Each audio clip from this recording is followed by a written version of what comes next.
April of 2023, I started looking for jobs. I did not get a job until September of 2024. That is 16 months of job searching. Wow. How to keep mentally stable when being jobless or job hunting for so long? Yeah. Good question. Good question. I have a great story for y'all right now. It's gonna make you hate corporate America. What's going on, La Familia? This episode, we're talking all about job hunting. My job hunting experience of the last 16 months. I've been job hunting for 16 months. I'm not capping. That's for real. We're talking all about, how I felt during the last 16 months of rejection, after hopelessness, after all the trials and tribulations of not getting a job, all the things that I did in the meantime to help myself feel better, and all of the tips and tricks and pieces of words and advice and encouragement that I have for y'all also trying to get a job in 2025. Please listen towards the end because I have a very entertaining, very messed up story about how a company effed me over that you're not gonna want to miss. So without further ado, let's get into it. Welcome back to our podcast called Difficult Dish, a podcast about different South Asian narratives. I am your co-host, Muhua Khan. I'm your co-host. Once again, I'm back.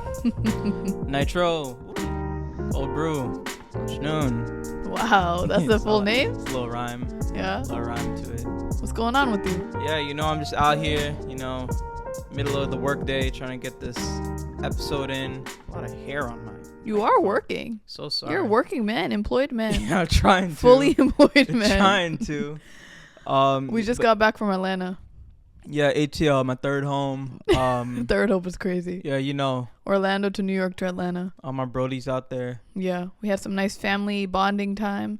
Had some Secret Santa. What was your favorite part? There's many favorite parts. There were so many parts of just ha hee heeing. Okay. It's crazy because I didn't grow up with cousins like that, right? I have cousins, but they're not cool cousins my age, which has been unfortunate, considering I have so many family members living in New York in my vicinity, but none of them are just up my alley, So me and my brother were kind of the lone ones, right?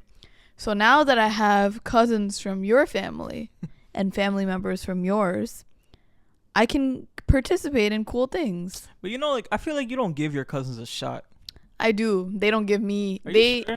They did too much for me to not give them a shot. It's been a while. When's the last time you tried to spin a blog and be like, what's up? No. How y'all doing? They're the type of cousins that you have to block. You understand? Still, I understand when they're 15 or something. Still. I don't know. You haven't talked to them in a while. No, I'm just saying there's some things you can't really overlook. Okay. Okay. But anyway, yeah, we did Secret Santa. We did group karaoke. We went to this activity center called Activate in Atlanta, where it's kind of games. Yeah, you have a wristband. You play some games. Nice family holiday time. Yeah, no favorite? No, everything was a hit for me. Yeah, How about what they say about family time? What they say? The best time. Do they say that? Best time of the year. Who says that? What was your favorite time? Just the in betweens, the heat, cars, car rides. Yeah, the car rides, and just sitting inside, just playing Mafia, just Mafia was fun. Giggling, making just inappropriate jokes that you can't say out in public. No, it was so funny. Everyone got the family jokes. It was so funny because we had this serious lunch that we were doing with someone, and we had to get a disclaimer before we started the lunch. Please don't be who you are. Yeah. Please don't make the jokes that you do. Yeah. And be a normal human being because this one is serious. So we just didn't talk that whole lunch. Yeah. And we were trying our best. Me and my cousins have really, really out of pocket. Not out of pocket nicknames for each other. And this person was like, oh, you guys have nicknames for each other. And me and my cousin were trying so hard not to say we were all trying our best to not say anything. Yeah, but good time out here back in New York, Freezing cold. Freezing cold. Not today. Today's not too bad. Yeah. But gonna wrap up the rest of the year. 2 more weeks. And Yeah, damn. I got another week of my job till we go on winter break. I thought you were about to say unemployment. Until I'm unemployed. And Yet with again. that being said, this episode is going to be all about the job market Damn. of the United States. Are you spilling of America. the tea in this one? I'm spilling all the tea. Dang. You want to know how to get a job? Nah, I'm not gonna play. I'm not gonna play with y'all like that. I am not your savior. I am just going to be telling you all that I have done to get to the place I am today. Yeah. It has been a journey to get to where I am. I was unemployed for a very long time, struggling out here, hopeless. You really were. Sad, depressed. Yeah. Wasting my days. Yeah.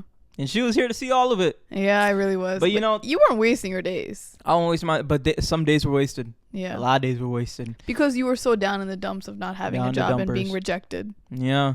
So we're going to get into that. We're going to get into, what I did in the meantime to make myself feel better, all the tips and all the advice that I have about how to increase your chances and your probability of getting a job, and maybe just some words of encouragement for anyone that's in it. Yeah. I'm sure a handful of y'all are about to get into it. Yeah. It's tough out here, but I am no pro. Yeah. I am just a boy. You will guys hear about mostly what I've been through. His experiences, since he was the one applying for like corporate America and just like jobs in general. I was just like a bystander onlooker, but I will, ask questions and share my opinions and views on how it felt for me seeing him like this and other people in my family and life who are also going through this struggle. But if you guys haven't liked and subscribed, make sure to do that. Because it helps so much with the YouTube algorithm. If you are listening on Spotify, Apple, wherever you're listening, please rate this podcast. It's free, absolutely free, and it helps so much with like bringing this episode out into the world and other people who might be struggling with this and need something like this. It means like so much to this podcast and to us if you just do that little thing for us. Yeah. But without further ado, let's get started with this one. So what's up? What's up? What's up with you? 2025 starting up, Q1 is the best time to get a job. You think? Yeah, absolutely. It's like I feel like Q4 is best time. Q4 is the worst time. Really? Yeah, because most companies have yearly budgets, and Q4 is the time where like you're on like the outskirts of your budget, like you have. But I feel like Q4 is like the start of September, right? And that's when there are the fresh grads. You graduate during the summertime usually, and September is the hiring season for when they're employing those interns and fresh graduates. Yeah, August, September, that's technically Q4, but when I say Q4, I'm talking about like from Halloween on. Oh, I see. Like August, September, technically Q3, end of Q3. That is also, really important time to get a job, but Q1 is when companies renew their budgets. They have the most money that they have in the year, and they're thinking about new projects. They're thinking about they're putting out like their new deadlines. A lot of company mergers and acquisitions are happening, and it's just when companies have the most money. So a lot of companies are hiring mostly in Q1, then I would say probably Q3 or whatever. So yeah, with that coming up, where do we start? Where do we start with There's this a lot to unpack here. All right. Let's get back to the beginning of like 2020, 2023. Oh. When like the start of the journey happened for you. Oh, we're talking about me. Yeah. We're going with me. Okay. Okay, I thought we were doing that. Yeah. Okay, Let's do it. Go ahead. What's the question? So the question is, how were you feeling at the start of your job hunt journey? Oh my God. Because, realistically, you graduated with a great major. You had all the credentials. You had awards. You had an award. Not awards, maybe singular. You had definitely an award. But you had the experience as well. Like you had the networking skills. You had previous jobs that you did during college before that. So what was your perception going into the job market, trying to get a good corporate job? Yeah. In 2023. Yeah, I won't go too deep into like my work experience, school experience. We've done that a handful of times. Make sure to listen to those. We'll probably put it on the screen somewhere, the exact episode. But coming into the end of 2023, or all throughout 2023, that's when I knew I wanted to move to New York City. 2023, I knew I'm moving to New York City. So starting from April of 2023, I started looking for jobs in New York City. I did not get a job in New York City until September of 2024. That's like 2 months ago. Yeah. I'll tell y'all about what I did in between. That's a journey. But just put that out there. That is 16 months of job searching. Wow. I'm being for real. I'm I'm not fabricating numbers. That's legit. From 2023 April, when I redid my resume, I was still working at my previous I'm not saying I was unemployed for that entire time. That's how long I was actively full-time looking for a job. Yeah. Took me 16 months. And for the first couple months, I did my applications. I kept redoing my resume. I give up the first couple months into just like the trial and error and like figuring out like, okay, what is the best way to present myself, and just like practicing my interviewing skills or whatever. So I would say until when I officially moved to New York City was August 2024 or 2023. Yeah. And from then on is when I was like real full time. Yeah. And so that's 12 months. And it was painful. It was real painful. It was Why? real painful. It was painful because like psychologically there is something that happens to you when you deal with rejection after rejection after rejection. After knowing that like you're putting in 110% of yourself, rejection is one thing when you're not trying your hardest, because you can always fall back on like I gotta try harder. But when you're doing everything possible and you are doing all the extracurriculars, you're doing all the courses, you're doing all the meetings with mentors, reaching out to God knows who, just trying to get someone's advice, and you're still not getting nothing, that takes a toll on you. Yeah. It has to, like mentally, like if you're in school and like you're studying non-stop for a test that you just can't get more than a 70% in, at some point you're like, I'm a incorrect person. There's just something fundamentally wrong with me. I think like also from an outside perspective, like seeing you go through all of this, and then like your best friend and like other people who are also trying to find a job, especially as an adult, like you need money obviously to just like do the things that you need to do, especially living in New York City. But like I saw you waking up every single day applying for hours for jobs that already had thousands of applicants, even though it was just posted. It's kind of like apartment hunting in New York City. Like you're kind of just putting yourself in this lottery, even though there's such a slim chance. And then on top of that, you're constantly optimizing your resume, even though it's like perfect, but you're trying to put in like the right correct words to make it seem more, plausible in like the system or whatever it is, like detecting it earlier on the system. And then on top of that, you're spending so much time like perfecting your interview skills and like how to say the right things and this and that. And then at one point you're kind of just like, oh, let me not even get my hopes up for this job, even though I'm pretty excited about it because there's so many other people in line. But then on top of that, the jobs that you were looking for had like 7 interview processes. Right. Like it wasn't just like, oh, one interview you're in. Yeah, they're not playing. You had to literally perfect every single round, where there was like an in-person round, there was a virtual round, there was a round with like the recruiter where it's just based on personality, and then you have to take a test based on like if you know the material. So it was not for the weak. Like at least what happened to me is like the empath comes out and you're like, man, all these people are trying to do exactly what I'm doing. Yeah. A lot of these people are probably dumb broke, have nothing, and they are desperate for a job. There's also the portion of people that are just applying for fun. They don't need a job, whatever. They're just applying to apply, whatever. But it's like the empath really in me really came out, and I just started feeling bad for like the world, like the state of the country, like how many people are just desperate to just get a job. You're told go to school, spend all your time doing this, spend all your money doing this, and now it's like school part 2. Like you have to learn about everything else: personality, charisma, how communication, interviewing skills, how to talk, upselling, all these things that you were in school for 4 years or were doing whatever for like the last couple of years, just learning the skill of how to do the job, and then you realize like, oh shit, there's fucking a million other things that I have to do. Yeah. So it was just such a humbling experience, and it really is not for the weak. You know, you really gotta keep pushing through.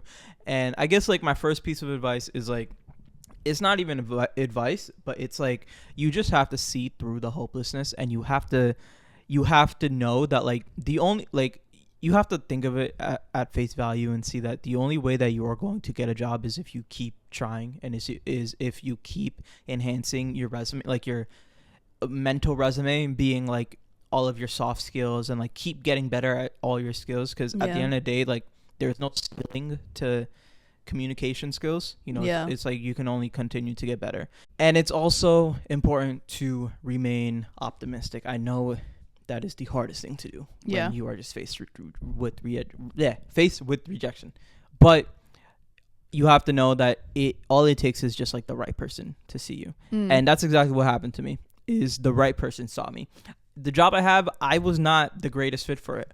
They were looking for experience in something that I didn't have experience for. I was not the most qualified at all, but it took the right person to see me, and eventually the right person saw me.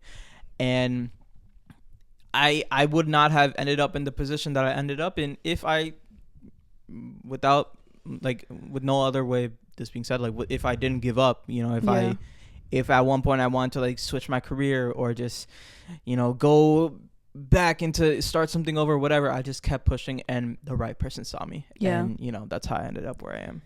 Do you think that it helped you also to have someone in your shoes that you could talk to all the time? Like, I know your best friend was also unemployed for a while. Man, it's so crazy how it works. Like, I can get into such detail, but like my best friend Soham, he was unemployed. Like, he had gotten laid off from his job. Shout out my boy Soham. Probably not listening because you don't listen to my podcast, but shout out to you. He's working hard. He's working. He was unemployed for a long time, and he was really going through it. And it's so crazy. He got a job like the day before I got a job. It's so crazy. But yeah, it really, I wouldn't say it helped me through the process, but like it made me it made me have more humility to know that like there's someone close to me that's going through exactly what I'm going through as well. And like, I'm not gonna say it made the process easier. Honestly, probably made it harder, because I'm like, damn, like now I feel bad for myself and I feel bad for him. Like, damn, like, because like, yeah, it was just tough. But I think it also like made you guys accountable for one another, because that's there was also a phase where you were like, let's start a company together. No, yeah, we had started a business for a couple months, and then we realized how hard it is to like, for exactly what we were doing. We like, there were so many things out of our control that like we just could not control, and we were like, okay, let's not do this anymore. But you're right, it kept us accountable, because every week we would talk, and I'd be like, yo, have you been job hunting? He's like, nah. I'll be like, yo, please, like, redo your resume, and we would like spend so much time going through everything together, and it did help with that. But it definitely did make me like double the sad, because I'm like, damn, like I'm sad for both of us now. Do you want to talk about, I don't know if you do, because this was such a big lore back in the day, but where you got employed for a couple of days and then they got rid of you? Damn. Because remember we did tease a few episodes ago that we would say the story one day, but we never did. Damn. This is like the exclusive lore. Damn. I have a great story for y'all right now. A great story for y'all. So if you're listening to this, like, you got the inside scoop. That is gonna make you hate corporate America. Right. But it's a very good story. And here it is.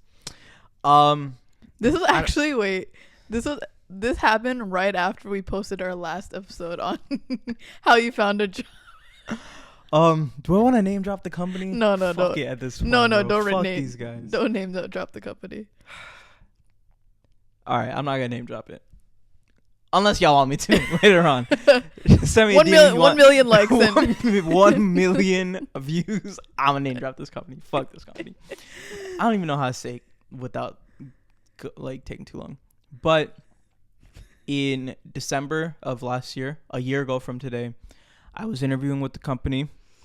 I didn't love the company. It was a startup, or like very startup energy. I didn't love it, but again, at this point, I'm like, I'll take anything, bro. Salary was very low, and I didn't really love it. But I was like, they had great benefits, so sure, whatever. that we talked about for a while. 5 rounds of interviews. In the 4th round, it was with like a higher up, and I told them that, hey, if I do get offered this job, I need y'all to know that I have a trip to Bangladesh coming up in the end of January. I was supposed to start in the beginning of January, giving them 3-4 weeks notice. Yo, I'm be out for like 2-3 weeks. But you hadn't booked tickets yet, so that was still I hadn't booked tickets yet, but I was like, yo, I'm planning on going for this time. Damn, I need to speed up the story. I can make it so long. I let them know. I let the higher up know. I let the HR manager know. HR manager tells me that they're gonna tell my direct manager. I tell like 2 different people in the company before I start. Even before I got offered the job. Before I sign, I tell the same person again, yo, I just need y'all to know that I hope this is cool with y'all. If this is not cool, I don't want that to happen later. Just let me know right now. She was like, it's good. We talked to them. It might be like a little, not ideal, but you're letting us know now. It's cool. We want you to work here. I'm like, alhamdulillah, God bless. I start the job. First day I work the job. Second day I work the job. Within the end of the day, on the second day, my manager is like, yo, what days you gonna be gone again? And I tell him, and he's like, that's a problem. And I'm like, I know it's a problem, but I told y'all beforehand. And he's like, all right, I'll let you know. Next day, I go into the office. At noon, I walk outside. I call my sister for lunch, chatting, I'm out here in my office, Fidai, and I got a text from my manager. My manager's like, yo, you gotta come up, we gotta talk. I'm like, I'm talking to my sister. I'm like, damn, I gotta go. Like, I'm about to get fired. Little did I know what was going to happen. That was a foreshadowing. I go up to my office. I get on a call with my manager and another VP, and they're like, hey, man, it's not going to work. You're going to be gone for too long. And I'm looking at them like, shorty, I let you and this person and that person know beforehand, and now what's up? And they're like, oh, there was communication issue. We didn't understand what was going on. And I'm like, I could hit up T-Mobile and get like the phone call receipt and show y'all on the phone call, like, I said this. This is why you gotta have like a paper trail. This is what I said. And they're like, it's not gonna work. You're gone for too long and it's not gonna work. And I was like, fuck you guys. That's insane. But like, we all told him that he could have like actually not pressed charges, but like he could have gotten a lawyer for this, because that is kind of, I mean, at the end of the day, I was a at-will contract employee, so like they have the right, like legally they have the right to do that, and so there was no like legal issue involved, but it's just fucked up. Yeah. Can you imagine if he had like gotten an apartment, like a new apartment, or he had just like, made this big life decision based on this job, and then they just like took it from him? So, bro, it was, and the worst part, I had just updated my LinkedIn. I had just saying, proud to announce I'm starting at da-da-da. Fuck these guys, bro. If you want to know this company, please let me know and I will look at his LinkedIn. Look at his LinkedIn. Nah, I deleted them from my LinkedIn. They're not there no more. But yeah, bullshit is gonna happen to you along the way. Sorry for making this a long story. Bullshit is gonna happen to you along the way. You just gotta have that dog in you. You just gotta keep going, because bro, really fuck those guys, bro. Yeah. Good God. What bro, do you think? So fucked up. What do you think helped you like counteract the depression and loneliness of job hunting for that long? Like, what did you put in? Like, what routines did you put into place to just feel better and, be hopeful? What I did, not to say that this is what everyone should do, but I think it's something that everyone should consider, and you know this, and I wish I didn't take so long to do it, but it was get another regular job in the meantime. I did tell you to do that. It was get another regular job in the meantime, and that's something that like my boy that was also going through this, he didn't do, and I kept telling him to do, because when I started doing it, I just felt so much better. And but I think it's a pride thing. It is a pride thing, going from like, because he came from like a very highly regarded career, and he had gotten laid off from his position, not because he was bad, just because his company is bullshit. And going back to being like a waiter or something, yeah, it does something to you, because you're like, now you're talking to your coworkers and they're like, oh, like, you know, That's like what's society's your perception story? of the job. They Yeah. think like, oh, working in fast food or working in, you know, coffee shops or whatever are not as highly regarded because it doesn't require like a master's degree or like, you know, you don't get six Yeah. figures a year. Yeah. But it's like it still gives you fulfillment.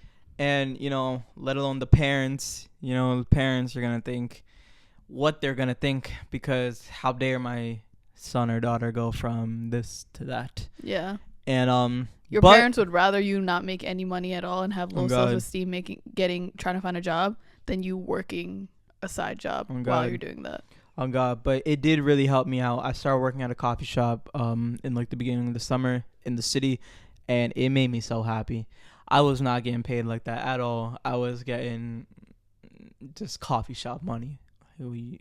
Like, remember when someone tipped you like 1 cent? Bro, I've gotten tipped a cent before. I've gotten like, but it did really, really, really help me through the process, because I think, like, broadly speaking, it helped me get my mind off things, because it just had me busy. It had me meeting new people. It had me meeting more regular people in the city. Of course, like, the people who worked like corporate jobs would come in, the people that had money would come in, but also like a lot of regular people would come in, a lot of waiters from like restaurants near. I was working in East Village, a lot of waiters near in like the restaurants in our neighborhood will come in, like a lot of just like families who, like, I can tell they're just regular people. They will come in and just, again, it kept me grounded. You know, I think that's very important in the job hunting process. Is, you know, it's so easy to look at Sanjay that just got the new software engineering job making 180K a year. God bless him. God bless his soul. But it's also important to stay grounded and realize that, hey, there's 6,000 people also trying to get that exact same position, and you're one of them. Arjun. Oh, wow. You're also trying to get that job. What are these name drops that you're doing? So but I think it grounds you, but I think it also helps you take your mind off of like this bigger picture thing of what you're going through, because it distracts you a little bit. And you even came back and you had so many other stories besides just like the depression of not finding a job related to like actual human connection and working this coffee shop job. You know? And it got me motivated. You know, it got me motivated because like you finally start seeing like some return for your effort. Yeah, that's one thing that you were missing when you were job hunting, is like return on investment. Right. Now you're investing your time into this coffee shop or whatever it is that you want to do. McDonald's, restaurant, Amazon driver, whatever it is, getting like some sort of return for like all the effort that you're putting in is a very rewarding feeling, and I think it's very important when you are job hunting, especially coming from like not having it to starting again. It was like a really important step for me to take. So that really helped me, and I think like I said with my boy before, like it also helps meeting other people that are going through the same situation. Like her friend's boyfriend, I got cool with him over the last couple months, and he's going through the exact same thing, and he got a job at like the exact same time as me. No, it's crazy that like 3 people in your life got a job within 2 weeks. Like, no, it's so insane how that worked out, but God on our side. But you know, like it helped meeting other people that are going through the same thing, keeping each other accountable. And I think at the end of the day, man, it's just perseverance. It's just continuing to optimize your skills and everything that goes into getting a job. And you know, apart from like trying to become better at your job, like say you're trying to get a software engineer job, cybersecurity, any sort of tech job, it's one thing is like always try to continue to improve your skills in that actual position. And I think on the other end, it's equally important to optimize like your personality skills and like your personal skills as well. Yeah. Communication, upselling is so crucial, and I know it's something that like you want to work on into like 2025 is it's just upselling yourself. It doesn't matter if you have very, very little to offer. If you're a fresh grad, you can still, even if you feel like you don't have much to offer, you have so much to offer. It's all in the way that like you present yourself, all in the way that, you know, you're able to showcase yourself and talk yourself up. And you can take the same person, same experience, same background, but if one person has the ability to upsell themselves, you know, you can really captivate someone's like attention, like, especially like a recruiter and interviewer. And yeah, that was like a skill that like I really, really, really tried to focus on, and like understanding the correct way to upsell yourself. You know, don't make it super long drawn. Like I'm doing right now. That's one issue that I've had my entire life is Right. I need to draw everything out. Right. Take an hour to explain it. Understood. But it's important to like consolidate. Condense. Condense. That's a good Right. one too. Consolidate. So so what do you think was like the turning point of you finally getting the job? Like, do you think you did anything different? Do you think that like you just had some more connections at that point? Do you think your interview skills were more personable, or what was it? I think what it came down to was a combination of all those, but really just confidence in myself, and having, because when if you work a sales job, like say you work at a car dealership, how the training goes is they give you a script and you memorize the script, and then after you memorize the script, you make it your own. And I think that is the way to go about interviews is you memorize the script, you memorize the answers, you have every single answer for every single question they can possibly ask you. But it's so important to not keep it at that, to not sound like a computer, not sound like a textbook, to really make it your own. And I think that's something that I didn't do a lot of in like the first couple months of me interviewing, was like I either leaned too much one way, which was like rely too much on my personality and like not try to like upsell myself as like an actual good candidate for this position that has all the skills necessary, but also sound a little too rehearsed, sound a little too much like a computer, and not talk about my book or my podcast or how much I love chess and coffee and birds. That was but it's really important to like find that in between and to really just hone in on that. So I think when I went to this position, I knew how to talk about myself in a combination of like my work experience and my personal endeavors, be it podcast, book, everything, and say it very shortly and quickly, but have the ability to have extended conversation in it. In the first round that I had with this company that I got, I tried really hard to come off. I didn't even try, honestly. I think I take that back.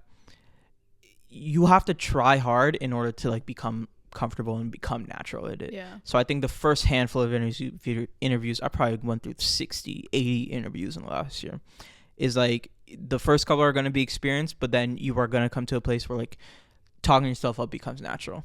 And I was able to like answer questions confidently, comfortably, and have the ability to have extended conversation about it. Like the first interview I had, first round, talked about myself for 10 minutes, boom, good. Second interview was like an hour and a half, and I was able to like go into like extreme detail about my work experience and extreme detail about all my personal endeavors. And I think it's like, it all just comes down to confidence. It all comes down to like practice, ritual, trial and error, and understanding like where you lie on the spectrum between like being too professional and too personal, and it's really all just about upselling and practice and like knowing how to talk yourself up. And that's relevant to all sorts of situations in the world. If you want to go networking, building relationships, you have to know how to upsell yourself, and you have to master like small talk and know how to say it, not quickly, but again, like concisely, and condense it down. And that was really hard for me because my background is the opposite of that. I love long drawn conversation. Right. I think I excel in like an hour and a half personality interview. I can nail that. But it's like with the recruiter answering like, tell me about your experience in 60 seconds. Right. Like how to jam pack that. That's really like what I focused on growing, and I think that's like the single-handed thing that like increased my probability of getting How do you think you like nailed that? How do you practice the interviews by yourself? Hey man, like it might be silly, but like you just gotta look in the mirror and just do it. You just gotta take a walk outside, practice your script, have your script written down, read it over and over and over again until you have it memorized. And when you have it memorized, unmemorize it and make it your own. That's a lot of what I did. And how did you like find the potential questions of what you would think they would ask you, like just based on all the rounds you've had practice? Yeah. honestly just like Googling Glassdoor shows you all the interview questions. Take like a deep look into like the person that is interviewing you, look into their experience, look into like the connections that they have, have a good understanding of who you're going to be speaking with. A lot of these tips are not my own creative tips. Like a lot of these are just based on Google, but my main advice is like, just understanding what that in between is going to be of like personality and like professionalism. And like a lot of this advice is a lot of these interviews, a lot of like upselling tactics. And I think one thing that I also struggled with a lot growing up was like me coming from like a creative artistic background. I looked at a lot of the advice that is given by like the white man or given by Google or given by just very simple videos on YouTube. I looked at that as, oh, that's not going to cut it for me. Like that isn't enough. You have to do more. That isn't enough. Like you look up on YouTube right now how to upsell and you watch the first video and you're going to think like, okay, he's going to say, oh, stand up straight, or oh, use hand gestures. And you're looking at all this and you're like, this is stupid. This isn't enough. But I think one switch I had in my head was understanding that there is a lot of truth to a lot of these very, very basic things that we don't even think about. Yeah. I think sitting up straight, not saying and like and just like filler words and hand gestures and tone, like when to increase your voice, when to lower your voice. All these things are super silly. And I thought they were just the dumbest things and a waste of time. But you look at that as just like the baseline, as just like the starting point. And from there, you find where your place is. And from there, you bring in your personality and what makes you different. But it's really important to have these fundamental skills that I really just skipped out on, because again, with the creative background, you're looking at what the white man is saying and like looking at it as a waste of time. I feel like I also helped with that aspect, because I always would tell you like, oh, your voice sounds very like monotone in this point. It seems like you're uninterested, where you would be like, no, I was interested, like I was engaging, but like the way you say something, I was always there to kind of like catch that and tell you how to improve. Because I think you grew up in a certain way and you had like your friends and this and that, so you were very like stuck to that type of method. But then you have to kind of fix the way you talk, not fix, but like make it more engaging as you get older and older, you know. And I think one last tip that I have, which honestly I think is the most important thing for like me and people that come from like my type of background, is like, my whole job experience was always really tough, because corporate, coffee shop, anything, it was always really tough, because I always thought I had to like be white, and I had to be prim and proper and speak a completely different language, because I'm a dirty Florida boy. I come from like a dusty neighborhood, and I come from a community of a community of people that look like me, talk like me, come from same place as me. And from my very first job, having to like speak a different language, I always thought it was really, really, really hard, and I never knew how to. Like, I always thought that to work a job, I just have to be white. I just have to be prim and proper. Yeah. But it was really like the same boy I'm referencing, Soham, my boy. He's the one that really taught me, like, it's like, yo, you don't have to be someone else. You just have to like know how to be adaptive. Yeah. Know how to like adapt into that body, into that more professional body. And it's like, it's not you being someone else. It's you being another version of yourself. Right. If that makes sense. So I started going into these interviews like not trying to, hi, how are you? But like still having like my same tone, but just being more refined. That's all. And maybe this is like really obvious to some of y'all, but this was really like a big shift in my head, because that's what made everything I said come out more natural and come out more confident and comfortable, because I was really being myself, just more refined. instead of like trying to be focused on being something that I'm not. Yeah. You know? So that's helpful. And that really helped me. I think one last tip that I have, that I know you did was, I know you used LinkedIn like heavily during this process, but then also kind of reaching out to people directly in the company that you're applying to or have an interview with, and just kind of asking them like, oh, what's your experience working with this company, or like, do you have any tips with the interview process, and if they're willing to share. But specifically, I remember in the job that you have now, you, in the interview process, you found out that someone you know, or someone that you indirectly know through your sister, works at that company, and you're able to reach out to her to like get some tips on that.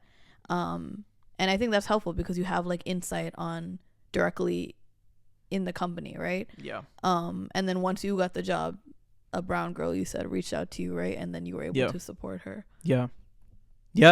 Like, I mean, this is like a whole other rabbit hole, but the world of LinkedIn, like reaching out to people beforehand when you're interviewing for a job, before when you apply for a job, all this stuff.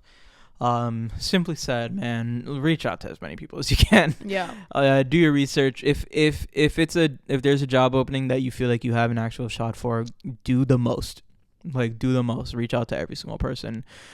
Be personable. Don't copy and paste. Like, be personable. It takes work. I know it's annoying. It's going to take up a lot of your time, but you got to do what you got to do. Yeah. And that's really what I did. And it made me really happy because the job I work on now, like you said, this Indian girl reached out to me the same way that I was reaching out to a million people. And she reached out to me. She was like, hey, apply for this. I really love your help. And I did the most to help her just because, like, bro, I know what it's like. I knew very, very deeply what it was like. And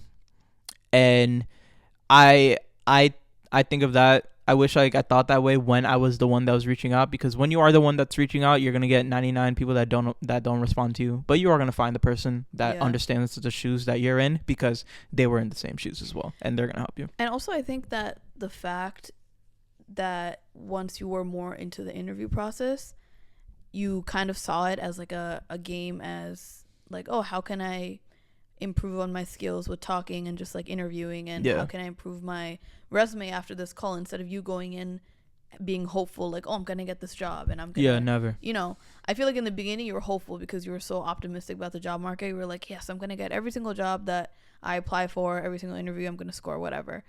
And I feel like that made you more depressed and hopeless because you didn't get the job like right away. But I think as time went on, you kind of saw it as like an opportunity to grow each interview instead of seeing it as like an automatic win for you. And I think that mindset shift helped you like get the job eventually. Yeah. Because you didn't go in with like that goal in mind. Your goal in mind was just like, how can I use this to better myself for the next round? I remember when I started, I told myself, I was like, 30 days. I'll give myself 30 days. There's no way I don't have a job after 30 days. If not, I'm a failure. Little did I know. It'd take me 12 times that.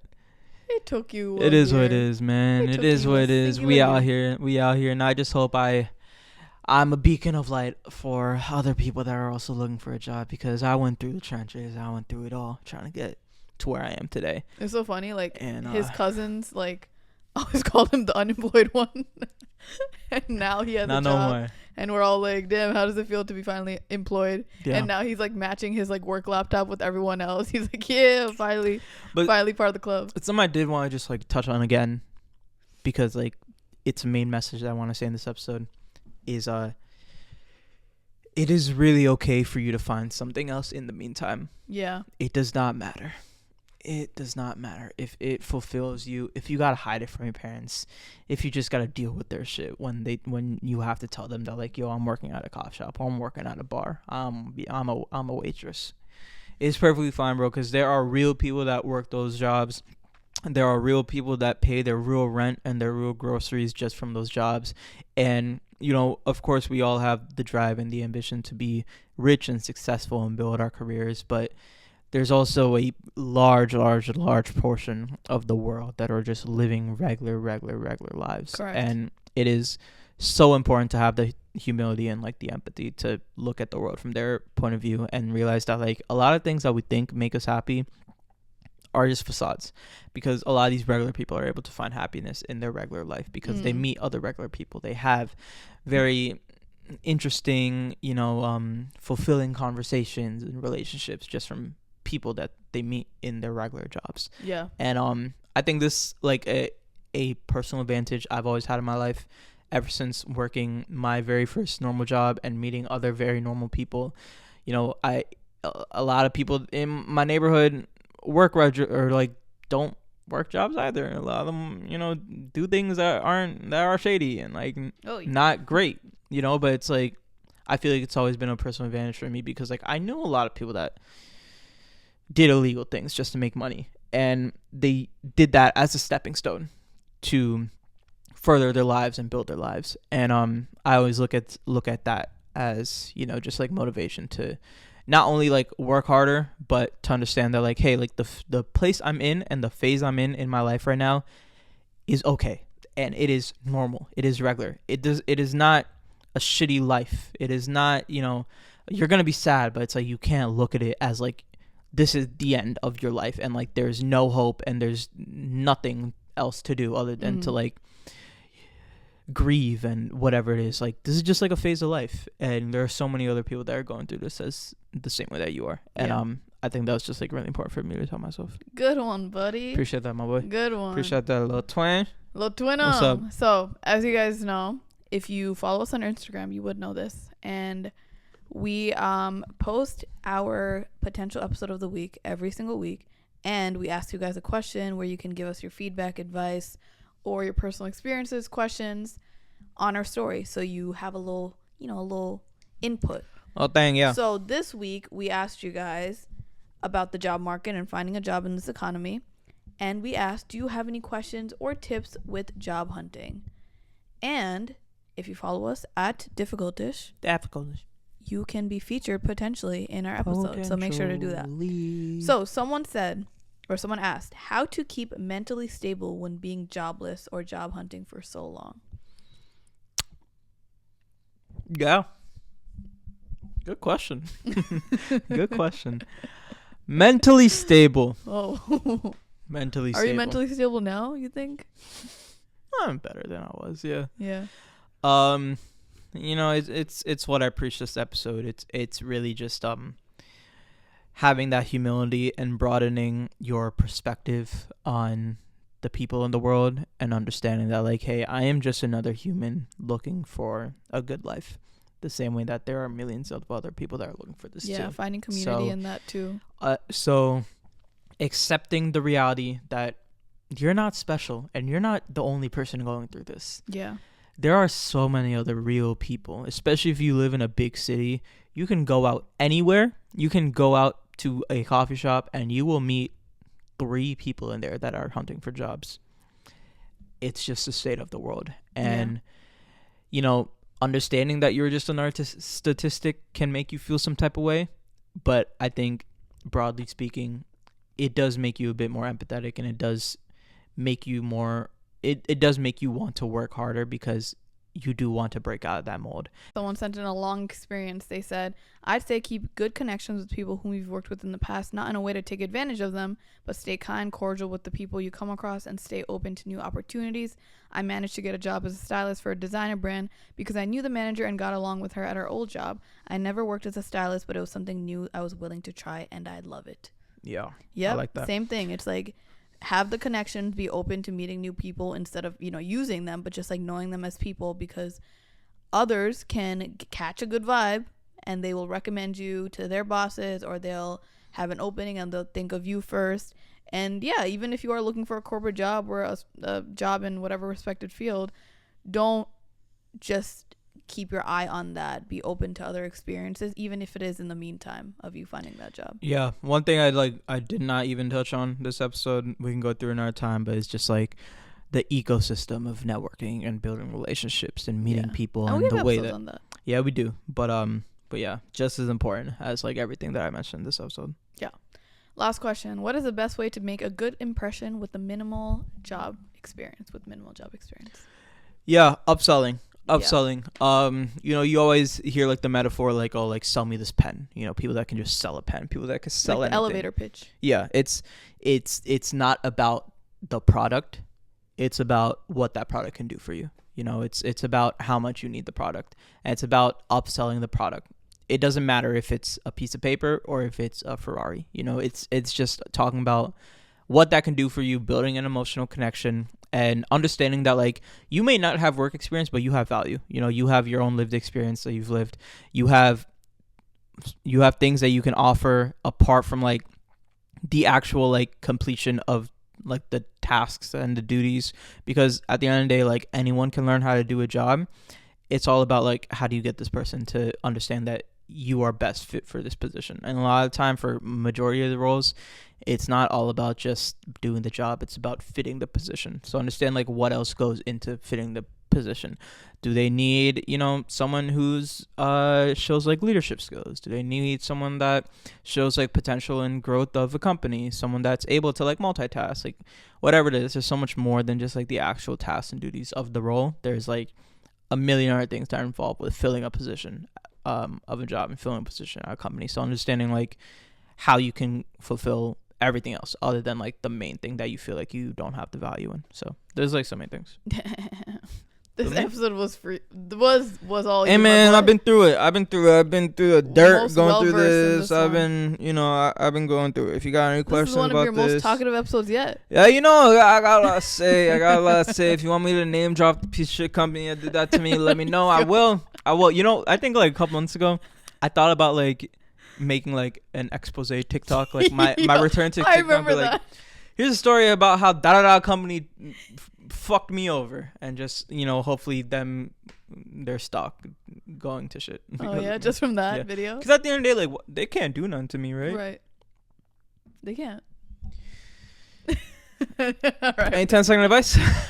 My 10-second advice is, since the new year is approaching, instead of getting overwhelmed and not doing something at all, it's so much better to just do one little thing every single day, where it eventually compounds into you doing something great by the end of the year, instead of you just being paralyzed by that fear of it being so grand that you don't even want to do anything. You like that one? Nice. Yeah, you like that one? Nice. How about you, my boy? Next, by me, Mashnun Munir, is to...